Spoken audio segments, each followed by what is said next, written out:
Lalaking lumaki sa abuso at karahasan, nalulong sa droga at nasangkot pa sa krimen. Paano kaya siya makakalaya? Babaeng nagtiis sa emotional at physical abuse. Pinili ang paggaling kaysa paghiganti. At isang lalaking iniwan na wala ng halaga sa sarili. May pag-asa pa bang bumangon? Kapag pagod na ang isip, Saan ka tatakbo? mind-centered on Jesus. True stories of healing for the mind and hope for the soul.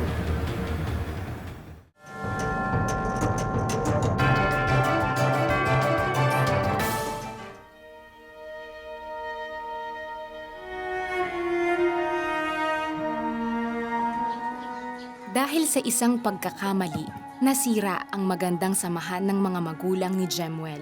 Di kalaunay, nauwi ito sa hiwalayan na naging sanhi ng pagkasira at pagkawatak-watak ng kanilang pamilya. Naiwan siya sa pangangalaga ng kanyang lolo at lola. Jemuel, anong ginagawa mo dyan? Alika na rito. Subalit, matinding pagdidisiplina ang kanyang naranasan. Ayun, Nay! Ano naman ang ginawa mo, ha? Halika na, sisilip kita ng ako. Naalala ko po nung ako'y bata pa, sinilid po ako sa sako. Tapos tinalian po yung sako. Tapos tinatakot-takot ako. Ganun ka pait yung aking nararanasan nung kapanahonan noon. Ang kalupitan na kanyang naranasan ay nagtulak sa kanya na magrebelde at maglayas. Marami po ako naging mga kaibigan ng mga adik-adik, mga sugarol, klase-klaseng tao ang nasasalamuha ko hanggang sa kung ano yung mga kaibigan ko, yung mga ginagawa nila, ginagawa ko rin. Napasama rin siya sa mga rambol ng kabataan kung saan isa sa kanilang nabugbog ay lubhang napuruhan.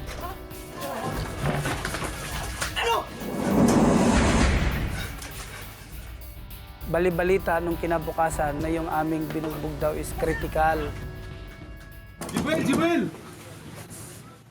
At isa pang balita ang sa kanya'y tumambad. Ako yung napagbintangan doon na meron daw akong pinatay doon sa tulay. Pinaghahanap ka ng mga pulis ngayon. Pero hindi ako gumawa no. Napagbintangan lang ako dahil yung tsinelas ko naiwan daw doon sa tulay. Kasi yung time na yon, yung kaibigan ko, hiniram yung tsinelas ko. Kailangan mo ng umalis.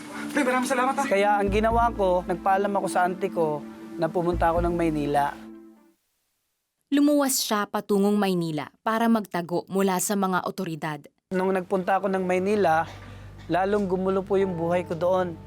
Una, nagtrabaho muna ako sa construction. Tapos nung nagkapera ako, syempre binata, nagkaroon ako ng mga kaibigan ng mga drug pusher hanggang sa bumalik uli yung pagiging adik ko noon. Halos mawala siya sa kanyang katinuan dahil sa patuloy na paggamit ng droga. Ito ang nagtulak sa kanya para manalangin. Ang nasabi ko po, Lord, bago man lang masira yung buhay ko, ay bago man lang ako mabaliw, makapangasawa muna ako, Panginoon. Nung lumipas marahil yung isang taon, nakilala ko po yung misis ko. Taong 2000 nang sila ay ikasal ni Bernadette, ang babaeng sagot sa kanyang panalangin. Ngayon pumunta ko kami dito sa Lawag, dito kami nag-aalaga ng baboy. Pero hindi ko po alam na yun na pala ang plano sa akin ng Panginoon. Isang kakilala ang nagyaya kay Jemuel na dumalo sa isang Kristiyanong gawain. Sinamahan ko siya dahil nung kapanahonan din noon, talagang salat kami noon. Kaya ko lang siya sinamahan dahil gusto kong mangutang sa kanya ng pera. Nagulat na lang ako na masaya sila nag-ano doon, masaya sila nagpupuri doon. Sa tagpong iyon, isang pagsubok naman ang dumating sa kanilang mag-asawa. Nagkasakit naman po yung misis ko noon. Nagkasakit siya ng TB sa buto. Kalahati po ng kanyang katawan ay hindi niya na maigagalaw. One day, nagising na lang po ako na hindi ko na maihakbang yung mga paa ko. Sinubukan kong gumabay para akong bata na gumagabay. Talagang hindi ko siya maihakbang. Hindi ko alam kung bakit. Kasabay ng kanyang pagkakasakit ay ang pagbubuntis niya rin sa kanilang ikalawang anak. Humiling po ako sa Panginoon na palakarin niya ako. Kaya sabi ko, Lord, gusto ko po ng himala. Ang tagpong ito ang nag-udyok kay Jemuel na lumapit sa Panginoon. Inanap ko po yung church sa pinupuntahan namin. Nung nag-altar call po yung aming senior pastor, lumapit po ako. Sabi niya kasi kung sino yung mga may pre-request ay lumapit. Ang pre-request ko ay makalakad siya at saka makapanganak siya ng normal. Naging daan ito para maranasan niya ang pag-ibig ng Diyos. Gabi-gabi, pag nasa bahay, nagbabasa ako ng Biblia at nananalangin. Naalala ko nung nakikipag-covenant ako sa Panginoon noon. Sabi ko, Lord, kapag nakapanganak ng normal yung misis ko, tigil ko na po yung aking paninigarilyo at saka yung aking pagsusugal. Lumipas ang ilang araw at isang himala ang kanyang nasaksihan. Tumawag yung kapatid na misis ko. Sabi niya, Kuya Jim, si ate nanganak, normal. Kaya sabi ko, praise the Lord, totoo talaga ang Panginoon. At sa pangalawang pagkakataon ay nanalangin si Jemuel para sa isa pang himala. Lord, isa na lang Panginoon, nangingi ko sa iyo. Palakarin mo po yung misis ko at tigil ko na yung pag-iinom ko. Kung kinakailangan, magpastor ako Panginoon. At hindi sila binigo ng Panginoon dahil muling nakalakad si Bernadette. Siyempre, lubos ako nagpapasalamat sa Panginoon dahil doon ko nalaman na talagang totoo ang Panginoon, na talagang siya ay naghihimala. Bilang pasasalamat niya sa Panginoon, nagpagamit siya ng buong puso sa gawain ng pagbabahagi ng mabuting balita sa iba. Pag sumasakay ako ng bus, nangangaral ako ng salita ng Panginoon sa bus. Tapos sa jeep, nangangaral ako sa jeep. Nangangaral ako sa palengke, nag-street preaching. Naging ganap din na pastor si Jemuel. Mula noon hanggang ngayon, ginagawa niya ang kanyang tungkulin sa simbahang ipinagkatiwala sa kanya. So yung aking kubinan sa Panginoon noon na talagang hanggang ngayon ay lagi-lagi kong sinasariwa. Nagpapasalamat din ako sa Panginoon dahil binigyan niya ako ng pamilya na pwede kong ipagmamalaki Panginoon. Na Panginoon, andito yung ipinagkatiwala mo sa aking pamilya, buo kami Panginoon. At kahit mapait ang kanyang karanasan sa nakaraan, mas pinili niya pa rin gawin ang magpatawad at magmahal. Sa nanay ko, sa tatay ko, negatiting wala po akong galit sa kanila. Hanggang ngayon, panalangin ko sa Panginoon na magkita kami ng nanay ko eh. Ay kung sakaling nanonood yung nanay ko, sasabihin ko sa kanya, Nay, kahit ganun po yung nangyari sa amin, sa ating pamilya, Nay, hindi pa rin nababawasan yung pagmamahal namin sa iyo. Tatanggapin pa rin kita ng buong buo. Yung nagbibigay aral sa akin, yung pag-ibig lang eh. Kaya ngayon, hindi lang siya tagapagligtas, hindi lang siya hari sa buhay ko, kundi siya yung tatay ko. Alex, Jemuel grew up embittered by his past, no? Yung maltreatment sa kanya ng mga those that took care of him. But in spite of that, when he gave his life to the Lord, he has seen the miracles, the goodness of God. Lahat ng mga request niya sa Panginoon, the Lord granted him that. Ang mental health struggle ay hindi ibig sabihin mahina ka. Minsan ibig sabihin matagal ka nang lumalabang mag-isa. But take comfort in this verse. Psalm 147 verse 3. The Lord is close to the brokenhearted and saves those who are crushed in spirit. You don't need to fight this mental health battle alone. Our Father in heaven is here willing to fight for you. And the battle He fights are always winning battles. Amen. Susunod, isang pamilyang winasak ng adiksyon sa droga. May pag-asa pa bang maayos ang kanilang pagsasama? Lahat ng yan sa aming pagbabalik. Sa kasagsagan ng pananalasa ng Bagyong Tino, lumubog sa baha ang maraming sasakyan. Nabalitok man din ako sa kasakyanan. Anong gawin natin dito? Wala pa tayong source of income kasi wala. Sa kabila ng sariling pangangailangan, nag-volunteer siya sa Operation Blessing nang mamahagi ng mga food bag sa mga nasalanta ng bagyo. I always believe nga God closes a door, He will open a window. Nagkaloob ang Operation Blessing ng mga piyesa at sinagot ang pagpapagawa ng isa sa kanyang mga truck. Praise God, niandar na. For the Operation Blessing, I am really thankful sa ginawa niyo sa akin. Maraming salamat, Pastor Bernard, for helping Operation Blessing during its disaster response in Cebu. At maraming salamat sa partners ng CBN Asia dahil sa inyong monthly donation na tulungan ninyong makaahon si Pastor Bernard. Let's continue to reach more families affected during times of disaster. Scan the CBN Asia QR code to donate Together, let's share God's love that restores and transforms lives.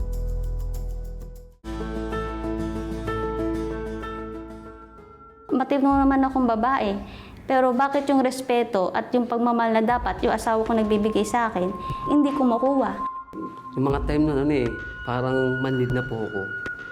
Hindi ko na nakikita yung sitwasyon ng pamilya ko noon. Ang nakikita ko lang kung paano ako lumigaya. Kaya ka nagpapakasal sa simbahan kasi gusto mo kasama si Lord sa pagsasama. Pero habang dinadaanan na namin yung buhay mag-asawa, iniwanan na namin si Lord. Hindi naging madali para kay Suzette na harapin ang katotohanang unti-unting winawasak ng droga ang dating matamis na pagsasama nila ng kanyang asawa na si Marlon. Napasok ko yung droga dahil sa hirap. Napakabilis ng pera. Alam mo masama, pero yumaman ka lang. 1 week lang, kumikita ko ng 7K. Hindi ko na namalaya na dun sa droga, hindi ako napapalayo sa pamilya ko. Sa loob ng 7 taon, tiniis ni Suzette ang paulit-ulit na pananakit ng asawa na minsay naglagay sa kanya sa bingit ng kamatayan. Ilang times na sinabi sa akin niya na, hindi na ikaw si Marlon. Demonyo ka na. Tuwing umaga, pagigising niya, hindi niya alam. Pumasa isip mo na, ako ba yun? Sinabi ko sa kanya nanay na pagbaba ko na ako, sasabi ko sa hindi na kita sasaktan. Babawi ako. Lilipas na mga 1 week, 2 weeks, babalik na naman ako sa ganung sitwasyon. Sa kabila ng kanyang pagdurusa, hindi pa rin magawang hiwalayan ni Suzette ang kanyang asawa. Kasi wala namang babae na magkakaroon ng lakas ng loob na sabihin na sira yung marriage eh. So hindi ka naman gubuo ng pamilya para wasakin lang. Produkto rin ako ng Bible study ng kabataan. Ang tumatak sa akin na verse doon is yung Mark 10 verse 9 na ang pinagsama na Diyos hindi pwedeng paghiwalayin. Ang pray ko, Lord, bahala ka na. Iniyak ko talaga lahat. Gusto ko mabuo pamilya ko. Gusto ko may asawa ko makabalik sa akin. Akala ko kasi yung pag hindi ka umiiyak, yun yung matapang.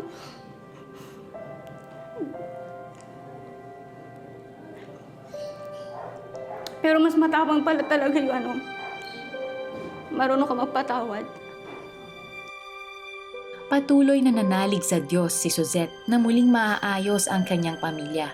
Subalit, nasubok ang kanyang pananampalataya nang mahuli at makulong si Marlon dahil sa pagtutulak ng droga. Mayabang pa rin ang dating ko nung ako'y nasa loob.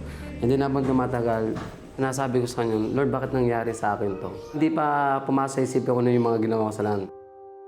Paano pa mabubuo yung pamilya namin, batas ang kalaban namin? Like, Lord, palayain mo asawa ko. Maglilingkod kami sa'yo. Ang mano sa isip ko, bakit hawak ba niya paa mo? Pwede ka naman magsimula ngayon habang nasa kulungan siya. Habang naging aktibo sa pagdalo ng mga Christian service si Suzette, unti-unti ring nalalapit sa Panginoon si Marlon nang makapakinig siya ng salita ng Diyos sa loob ng bilangguan.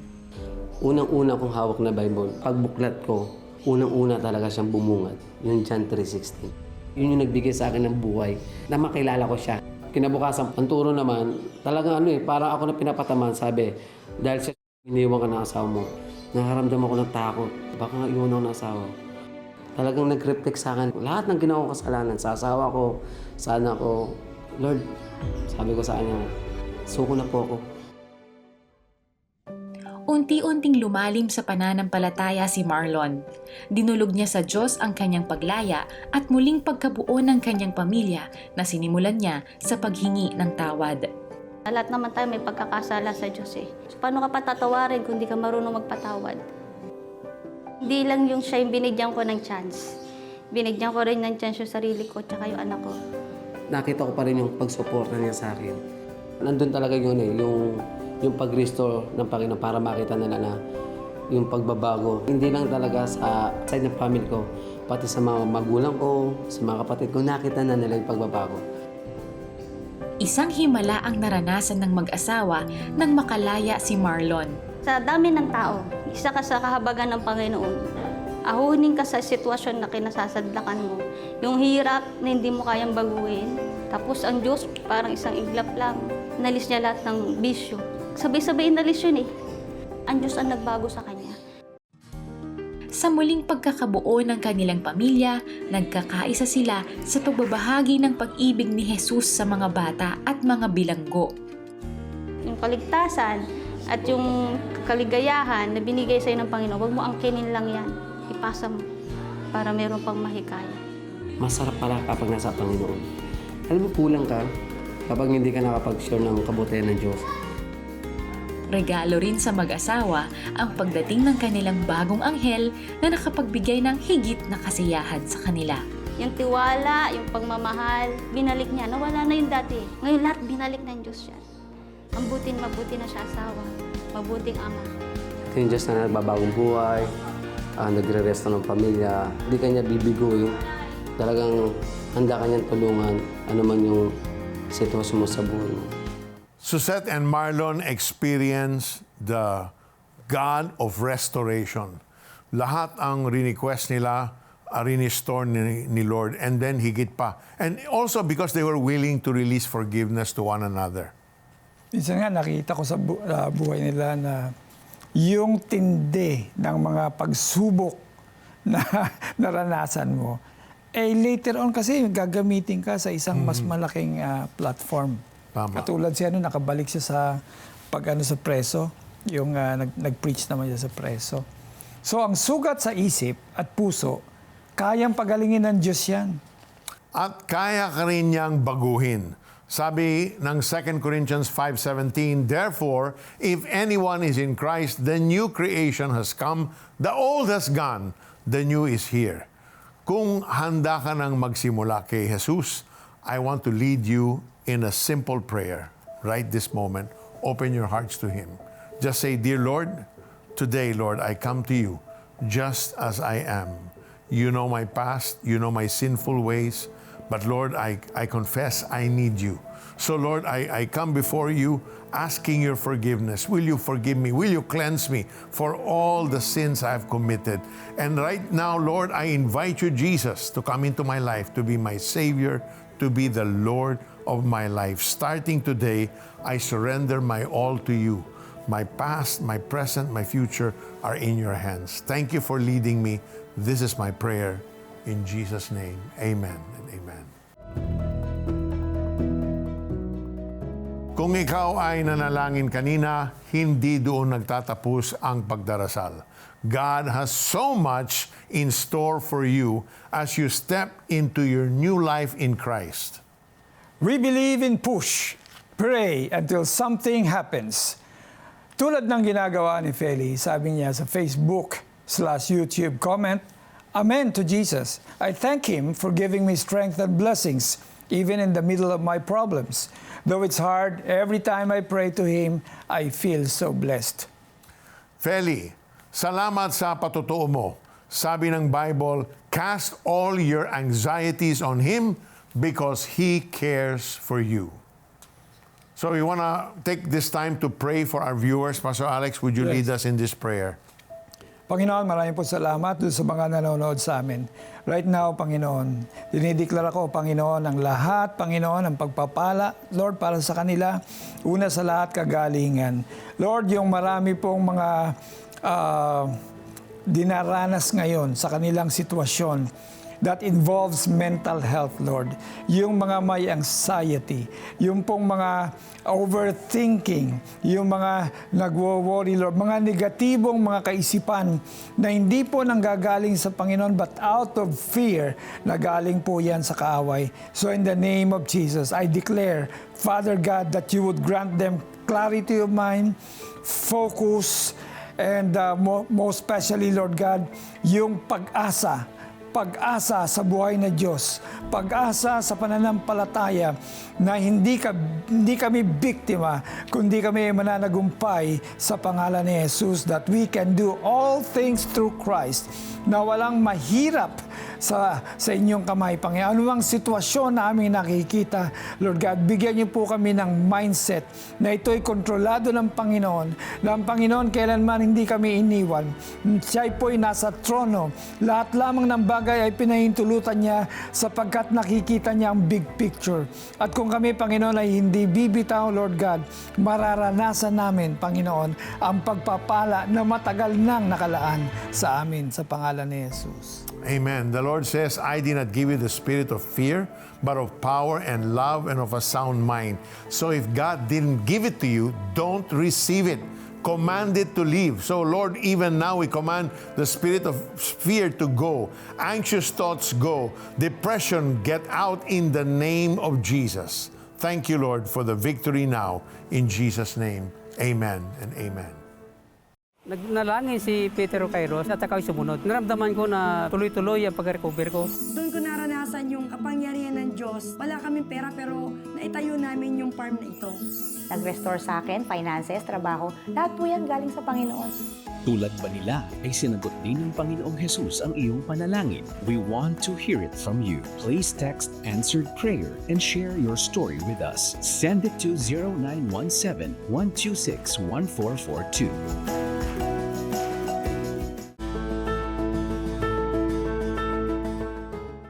Bagamat binibigay ang pangangailangan ng pamilya, hindi nararamdaman ni Joshua ang pagmamahal ng ama. Wala akong magandang relationship sa father ko. Kasi ang lagi kong naririnig sa kanya, bugok kami, tamad kami, yun yung lagi ko naririnig. Never niya akong hinawakan, tinapik, never niya akong sinabihan ng mahal kita. Pinunan ng ina ni Joshua ang pagkukulang ng kanilang ama. Pinuno silang magkakapatid ng pagmamahal at pag-aaruga. Tinuturuan din silang magdasal at magbasa ng Biblia. Mga anak, paalam na kayo sa tatay nyo. Oh, ipapakabait kayo ha? Habang kami ay lumalaki, na laging natatagpuan ni Mama na merong ibang babae si Papa. Tagal mo naman ha, hindi na pa ako. Wala kami masasabi na kaya mo yan, Ma, hindi pa namin alam yun. Actually, na nandyan ang Lord, hindi pa namin alam yun.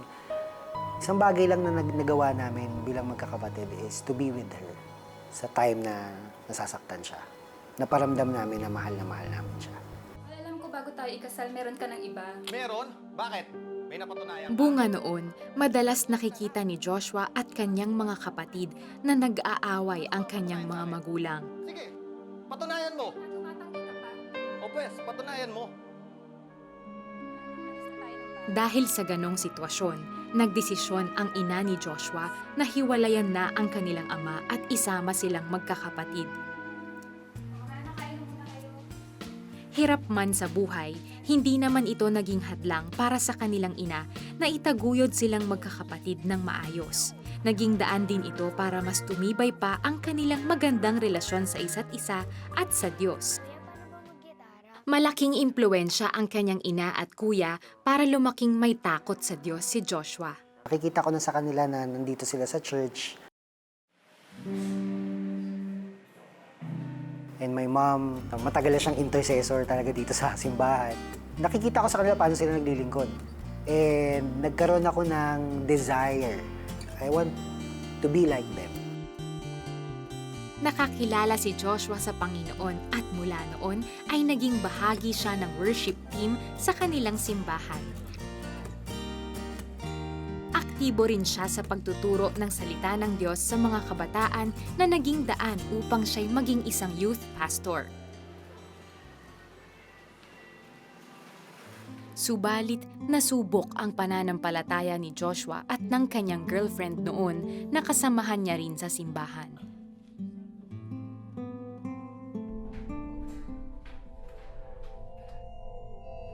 Kaming dalawa lang nun sa bahay nila eh. Kasi punta ako sa bahay nila. Kaming dalawa lang. So, we fell into sin. Sobrang dumi ko. Sobrang hindi ko matanggap yung sarili ko.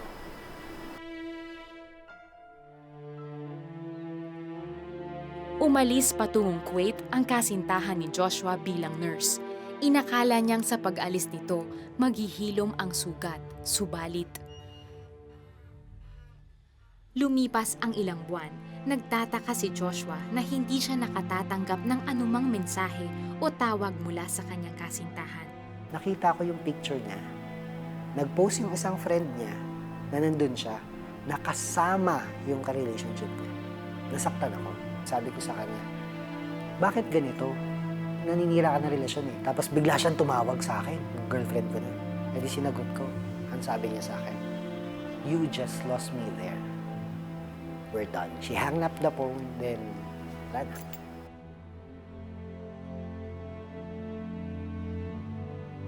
Hindi lubos maisip ni Joshua kung bakit siya pinagpalit ng kasintahan sa isang tibo. Na parang sinabi ko, sino ba ako? Nakalimutan ko kung sino ako sa harap ng Panginoon. Nakalimutan ko na mahalaga ako sa harapan ng Panginoon. Nakalimutan ko na anak ako ng Diyos. Ang pumasok lang sa akin, wala akong kwenta.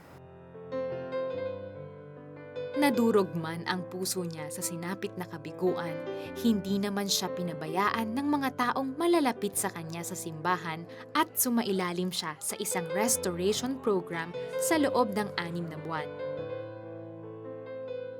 Nag-undergo ko ng restoration, na-realize ko kung gaano ako kahalaga, kung gaano ako kamahal ng Diyos, kung gaano ako kamahal ng mga tao sa paligid ko, kung gaano ako kamahal ng pamilya ko. Hindi lang siya yung nagmahal sa akin. Bumalik yung pagmamahal ko sa Panginoon. Bumalik yung uhaw, yung longing na, Lord, mahal mo ako. Kasi for a long time, hindi ko pala minahal talaga ang Diyos. Pero nandyan lang ang Lord, nag-aantay. Nabigo man sa unang karelasyon, nagkaroon ng bagong kabanata ang kanyang buhay nang makilala ang babaeng inilaan sa kanya ng Diyos. Noong February 2018 ay ikinasal siya kay Girlie. Yung marriage namin, hindi siya madali. But because of the grace of God, talagang napagtatagumpayan namin every battle na dumadaan. So ako, very blessed ako to have Joshua as my husband kasi sobrang ganda ng heart niya eh. Nagpatuloy si Joshua sa paglilingkod niya sa Diyos. Nakapunta siya sa iba't ibang bansa upang mag-worship lead na katuparan sa pangako ng Panginoon sa buhay niya. Kasabay nito ay natutunan din niyang patawarin ang kanyang ama. Humingi siya ng tawad sa akin nung time na yun. Sabi niya, anak, patawad. Iyak ako ng iyak sa kanya. Sabi ko, Pa, sorry. I'm so sorry. I'm so sorry. Nakap ko siya. Doon ako na bunutan ng tinik. Sabi ko, tagal kong hindi nasabi sa tatay ko na mahal ko siya. Pinagpapasalamat ko sa kanya yung grace niya sa akin. Sobrang yung grace ng God. His grace is sufficient sa atin. Obey your parents. Honor your leaders. Honor the decisions of your leaders. Ang Lord nagbigay sa atin ng leaders and parents para maging covering natin. Sila yung gagabay, sila yung magiging covering natin. And we must learn to obey them and honor them. Ang mga kwentong ito ay patunay may pagpapagaling ng isipan sa pamamagitan ng ating Panginoon. The Bible reminds us that a mind is centered on God's will have lasting peace. You will keep in perfect peace those whose minds are steadfast because they trust in you. Isaiah 26:3. At kung ang mga kwentong ito ay nagdala ng inspirasyon sa iyo, maaari ka ring maging bahagi ng pag-asa para sa iba. How can they believe if they have not heard? Romans 10:14. And this is where you and I come in. Through the 700 Club Asia, stories of faith, hope, and healing reach families. They are led to Christ and their minds are renewed. Partner with us so we can continue bringing the 700 Club Asia to more families now. To donate, call the numbers on your screen or just scan the CBN Asia QR code. Salamat sa inyong puso para sa Diyos. At naway manatiling nakasentro kay Jesus ang iyong isipan kahit anong laban ang iyong pinagdadaanan.